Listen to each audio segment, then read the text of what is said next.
Ағай, мына ақшаға қанша бутылка арақ келеді?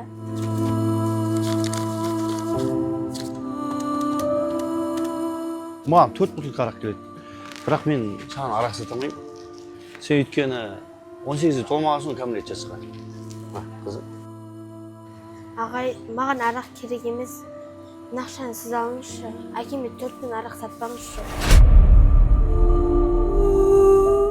Өтініш 4 күнге тағы ақша алып келіп, тек әкеме арақ сатпаңызшы. Өтініш.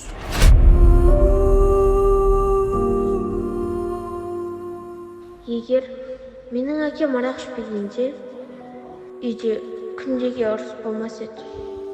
Әкем арақ ішіп келіп, анам дұрып жатқанда, өзімді қойырға жер таппай кетемін. Арақ сататындардың балдары дәл менің көрген күнімді көрсе, не істер екен? Мен Алладан бізді арақтан құтқаруын сұраймын. Барлық дүкендер жапса екен, заводтар жойылса екен. Әке, сен бізді аяшы, арақ ішуді тоқтатшы.